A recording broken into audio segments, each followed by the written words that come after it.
Hello there, my name's Card. I'm a long-time progressive community organiser and activist. And today I just want to briefly talk about a reactionary dog whistle that's been around for a while now, as well as what it really means, who's using it, and why. For those who might not know, in politics a dog whistle is a word, a phrase, or a symbol which seems perfectly innocent and innocuous to most people, but which really communicates a more sinister hidden message to those in the know. Additionally, there'll also be a playlist of videos of mine linked at the top of the description, which goes into detail about all sorts of reactionary dog whistles and how to spot them. Today specifically, I want to talk about references to a quasi-fictitious video game peripheral called the Doug button, and how it's become a part of contemporary reactionary iconography, particularly in online spaces. Anonymous image board websites like 4chan and 8chan are home to a lot of far-right-wing people who use something of an ever-evolving canon of esoteric memes to communicate. Usually, people like that largely just congregate on the designated political boards of websites like those, where they talk amongst themselves and share resources and sometimes make plans for things to do offline. Theoretically, it would be easy for an outsider to observe these particular areas of those image board websites and be able to suss out what people are doing there and even infiltrate the right-wing online communities which start off as merely collections of image board posters. But in order to prevent this from easily happening, regular posters on the political sections of these websites will co-opt the obtuse lingo and memes of other parts of the site in order to make it much more difficult for someone unfamiliar with these terms to follow along with anything that's being said. Additionally, by doing this, online alt-righters were able to recognise one another on the rest of the internet by referencing these terms and jokes.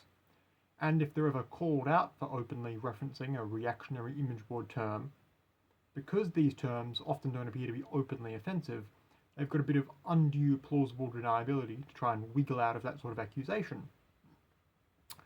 On a site like 4chan, for example, users of the infamous poll board have adopted many of the terms and jokes created or popularized by the video games subsection of the website.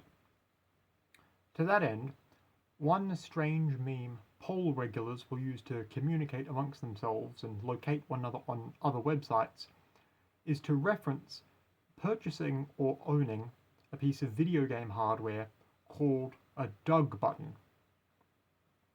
Among 4chan users, originally, invoking the idea of owning a Doug button was originally just a surreal joke which played off the idea of wanting something weird and obscure, which began when it became popular on 4chan for users to circulate images of a kids gaming handheld made as a promotional tie-in for the 90s Nickelodeon kids show Doug. The handheld appeared to have a button on its face with the word Doug on it, so the joke stemmed from people speculating facetiously about what such a button would do. You know, what does the Doug button do? Well, it Dougs, of course, that sort of thing. But over time, they would make fake images purporting to show increasingly elaborate devices with Doug buttons on them, and write fake reviews for this gaming periphery, saying how much they enjoyed using it and so on. But now, this old meme is just something of a way for really hardcore, experienced 4chan users to reference something really oblique and obscure most people just won't understand. And that's why alt-right types have begun to reference this, because it's something you would only properly know about and recognise if you'd been on 4chan for quite a while.